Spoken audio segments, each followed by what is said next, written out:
प्रकार मानसिक, शारीरिक एवं आर्थिक रूप से किसी पे भी निर्भर नहीं होना। परंतु पिताजी के शरीर छोड़ने के पश्चात जब मैं बिल्कुल असहाय थी, तब प्रभु के अलावा किसी ने बल नहीं दिया। अब जब आर्थिक और मानसिक रूप से मजबूत हो गए तो पतिदेव कहते हैं कि मुझ पर निर्भर रहो। महाराज जी, मेरे को समझ नहीं आ रहा कि पतिदेव के रूप में या कैसे निर्भर उन पे रहे हैं, कैसा इसको भाव करूं।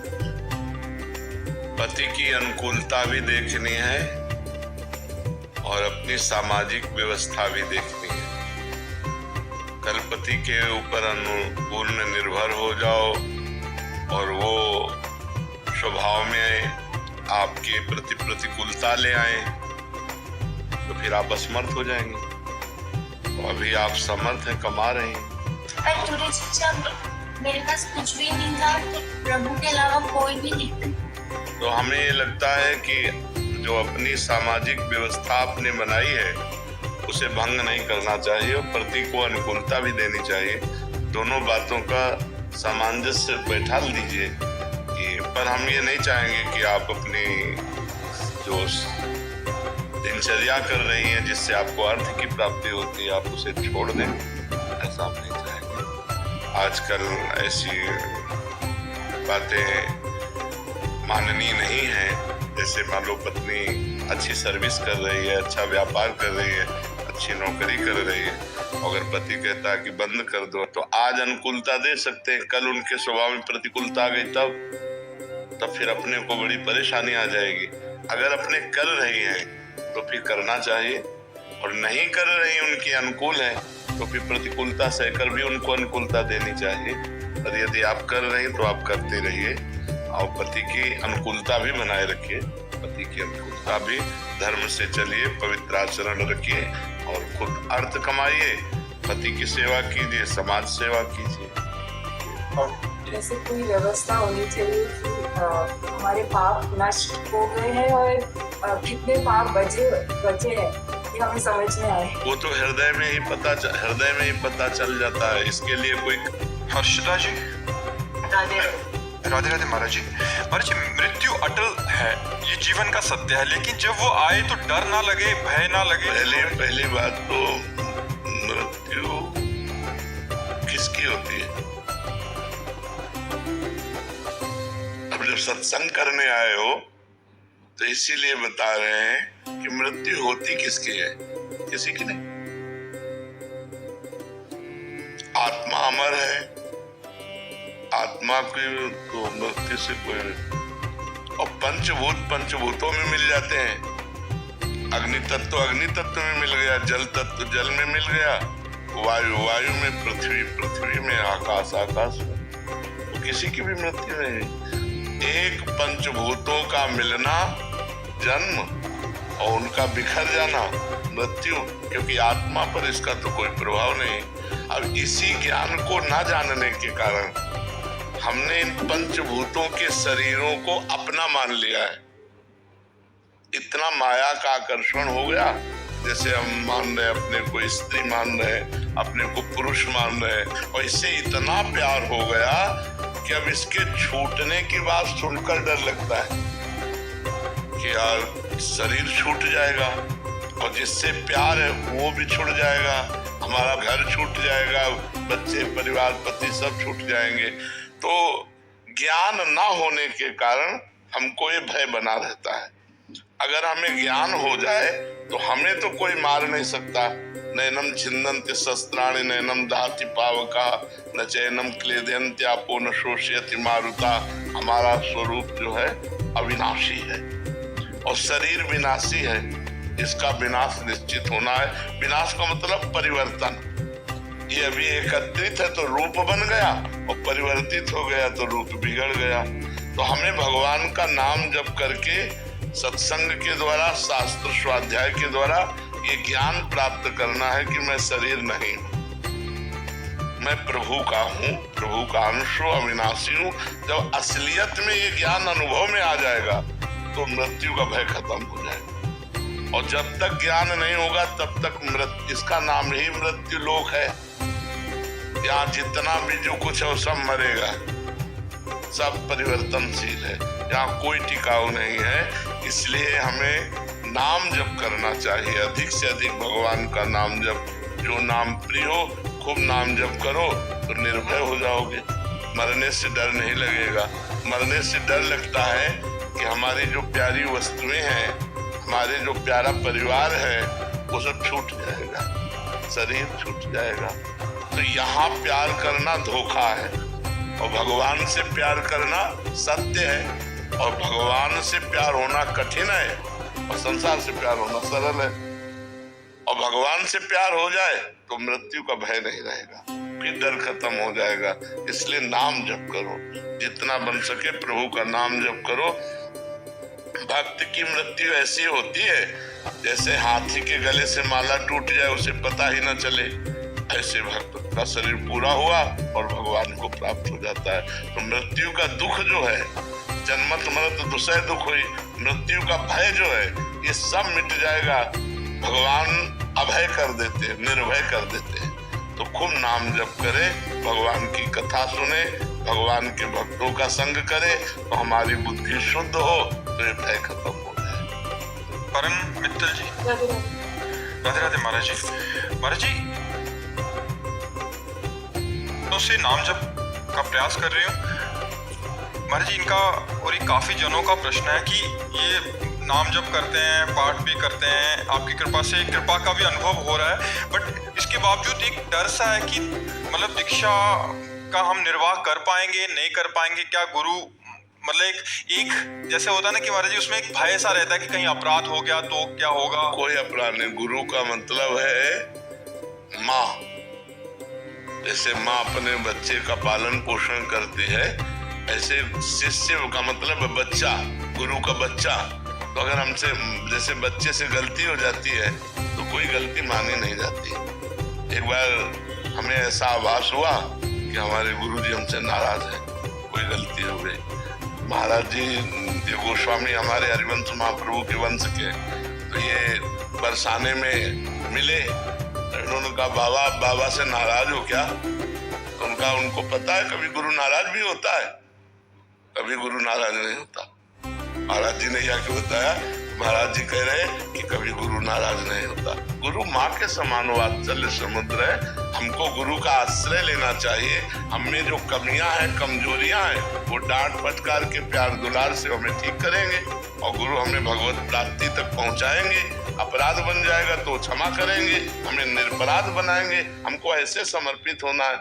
हम सद्गुणी होकर गुरु की शरण में नहीं जा सकते, हम गुरु की शरण में होकर सद्गुणी बन सकते हैं। ये विचार कीजिए। निरोग होकर अस्पताल नहीं जाया जाता, अस्पताल में जाके निरोग हुआ जाता है। ऐसे गुरु हमारे डॉक्टर हैं, सद्गुरु वैद्य। वचन विश्वासा संयम यह न विषय कयासा। यदि हम गुरु के वचनों का पालन करें तो हम सब अपराधों से मुक्त हो जाएंगे और निर्पराध वृत्ति हमारी हो जाएगी। डरना नहीं चाहिए, अवश्य गुरु की शरण लेना चाहिए। आयुष श्रीवास्तव जी जौनपुर से। राधे राधे राधे राधे महाराज जी। महाराज जी रामचरितमानस में तुलसीदास जी महाराज जी ने बार बार कहा है कि राम कृपा बिनु मिले ना संता। क्या संतों का साक्षात्कार भी भगवान की कृपा से ही होता है महाराज जी? तो अब क्या संतों को पाना भी भगवान से मिलने जैसा ही है?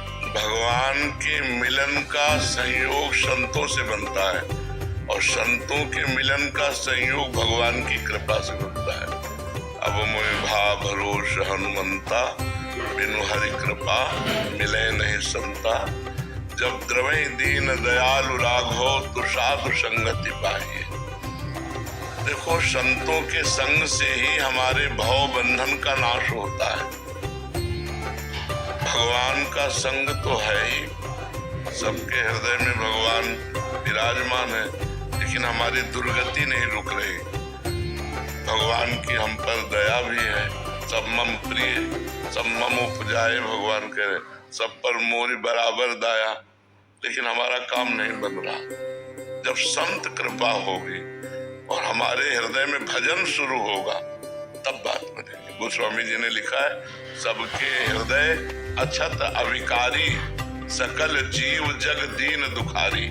संत प्रभाव, भजन प्रभाव, इसी के द्वारा हमारा कल्याण हो सकता है। भगवान तो सबके हृदय में विराजमान है। तो भजन का प्रभाव हमारे हृदय में तब प्रकट होगा जब संत मिलेंगे।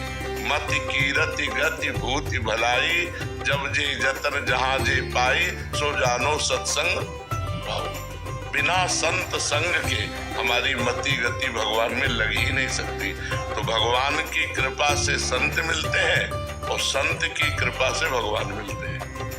पहले भगवान की कृपा होती है कि उनकी कृपा से संत मिल, या फिर बहुत परोपकार कोई किया हो, बहुत पुण्य किया हो तो भी संत मिल सकते हैं। पुण्य पुंज बिन मिले ही न संता, ऐसा भी आया है कि बिना पुण्यों का समूह एकत्रित हुए संतों का संग नहीं मिलता। तो तीर्थयाटन किया, परोपकार किया, दूसरे दुखों में सम्मिलित होकर उसको दुख को दूर किया, तो ऐसे पुण्यों का जब समूह एकत्रित होता है तो भगवान के प्रेमी भक्त का संग मिल जाता है, जिसके संग से हमें भगवान का मार्ग मिल जाता है, भजन में रुचि हो जाती है। भजन न होए संग बिनु, भजन बिना नहीं प्रेम, छिन्हु भजन न छाड़िए, धरिए ध्रुव या नेम।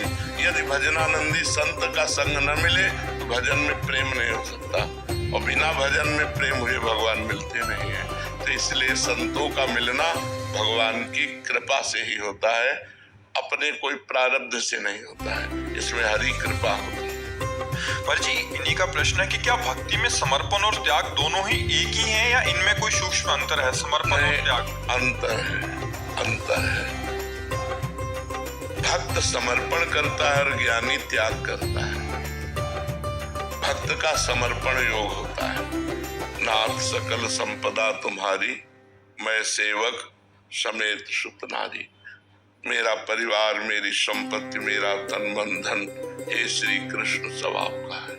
और वो हर कर्म समर्पित करता है, अपने आप को समर्पित करता है, अपने माने हुए संबंधों को समर्पित करता है। और ज्ञानी त्याग करता है, माने हुए संबंधों का त्याग करता है, शरीर से अपनापन का त्याग करता है, भोगों का त्याग करता है। वो त्याग के द्वारा ज्ञान में पहुंचता है और समर्पण के द्वारा प्रेम में पहुंचता है। और ज्ञान और प्रेम की दोनों की एक ही स्थिति है, दोनों में एक ही बचता है। ज्ञान में एको ब्रह्म द्वितीयो नास्ति, और प्रेम में ब्रह्म नहीं, माया नहीं, नहीं जीव नहीं काल, अपनी ही सुधि ना रही, एक रहो नंदलाल।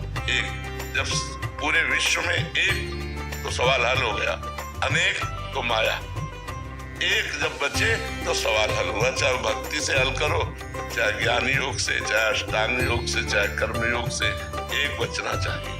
वो एको ब्रह्म द्वितीयो नास्ति। वेद कहता है एक ब्रह्म के सिवा दूसरा कोई नहीं है। चाहे वासुदेव कहो, चाहे राम कहो, चाहे कृष्ण कहो, हरि कहो, दुर्गा कहो, वो एक है। अनेक रूप धारण किए हुए माया से, अनेक माया एक परमात्मा। श्याम जी मुंबई से, राधे राधे। समान रहूं, ऐसी स्थिति पाने के लिए मुझे क्या करना चाहिए? नाम जप, नाम जप। जब तक नाम जप निरंतर नहीं होगा तब तक अध्यात्म बल प्रकाशित नहीं होगा। संसार का चिंतन हमारी बुद्धि को मलिन करता है और परमात्मा का चिंतन हमारी बुद्धि को प्रकाशित करता है। उसमें ज्ञान प्रकाशित होता है, विवेक प्रकाशित होता है। और जब विवेक होता है, ज्ञान होता है, तब हम दुख सुख में, मान अपमान में, लाभ हानि में सम हो जाते हैं। सुख दुखे समय कृत्वा लाभा लाभो जया जयो। सुख दुख में, लाभ हानि में और जय पराजय में समान भाव। ये तभी आएगा जब हमारी बुद्धि में ज्ञान प्रकट होगा। और बुद्धि में ज्ञान तब प्रकट होगा जब संसार का चिंतन छूटे और भगवान का चिंतन हो। जितना परमात्मा का चिंतन किया जाता है उतनी बुद्धि प्रखर हो जाती है, और जितना संसार का चिंतन होता है वो बुद्धि बढ़ेगी लेकिन प्रखर नहीं होगी। देखो बुद्धि बढ़ रही है, सब कुछ हो रहा है, लेकिन परमानंद की अनुभूति वाली बुद्धि थोड़ी है। परमानंद की अनुभूति वाली बुद्धि तो विवेक की तरफ से मिलती है। होए विवेक मोह भ्रम भागा, तब सब विषय विलास विरागा। विवेक प्रकट हुआ, मोह का नाश हुआ और परमानंद की अनुभूति हुई। क्या दुख क्या सुख, आपका स्वरूप दुख सुख दोनों से परे है और देह दुख सुख से युक्त है और मैं देह हूं नहीं, ऐसा ज्ञान हो गया तो समता को प्राप्त हो गया। अब कोई हमारी निंदा कर रहा है, कोई हमारी वंदना कर रहा है, तो है कौन? मेरी ही तो आत्मा है। तो जैसे अपनी दांत से अपनी जबान कट जाए तो हम किसको गाली देंगे? अपने हाथ से अपने को चोट लग जाए तो हम किसको गाली देंगे? ये सब मेरे आत्मस्वरूप है। जब ज्ञान हो गया तो मान अपमान में सम हो जाता है, दुख सुख में सम। पर ये है कठिन, इसीलिए नाम जप करे, भगवान का नाम जप। कलयुग में नाम जप के प्रभाव से वो स्थिति प्राप्त होगी जो ध्यान के द्वारा सतयुग में और यज्ञ के द्वारा त्रेता में और पूजा के द्वारा द्वापर में, वही कलयुग में नाम के द्वारा स्थिति प्राप्त होती है। कृतयुगे ध्यायते विष्णु, त्रेतायाम यजते मखई, द्वापरे परिचर्यायाम कलौ तद्धरि कीर्तनात्। हरि कीर्तन हरि नाम जप से वो स्थिति प्राप्त हो जाती है। तो खूब नाम जप करे, गंदा आचरण न होने पावे शरीर से, पाप आचरण न होने पावे, कोई गंदा खान पान न होने पावे, तो आनंद हो जाएगा। परीक्षित देव जी, महाराष्ट्र से। राधे राधे महाराज जी। महाराज जी, जैसे भगवान वेद के अक्षर भगवत नाम स्वरूप बोले गए हैं, तो वैदिक ब्राह्मणों को अलग से नाम जप करना चाहिए क्या महाराज जी? क्या वेदाक्षर और भगवान नाम इन दोनों का संचित सम्मान है क्या? जैसे हम वेदाध्ययन कर रहे हैं तो दूध है। अब वेद के अंतर्गत ही तो भगवान है और भगवान के अंतर्गत वेद है। जाकी श्वास वेद श्रुतिचारी, सो हरि पढ़े ये अचरज भारी। भगवान की श्वासों से वेदों का प्रादुर्भाव हुआ। और वेद कौन है? परब्रह्म परमात्मा का अक्षर स्वरूप है। तो वेद स्वाध्याय करना, ज्ञान की तरफ हमारी बुद्धि की वृत्ति को ले जाना है। जितने भी वेद हैं वो दो का वर्णन करते हैं, कर्मकांड और ज्ञान कांड। कर्मकांड का विशाल स्वरूप है और ज्ञान कांड का उससे छोटा स्वरूप है, जिसे उपनिषद कहते हैं। उपनिषद में वेदांत दर्शन है, जीव के स्वरूप बोध की बात है। तो अगर हम भगवान का नाम जप करते हैं तो हमारी बुद्धि वेद को ग्रहण करने के योग्य बनेगी, वेद के रहस्य को समझने की योग्य बनेगी। यदि नाम जप नहीं करते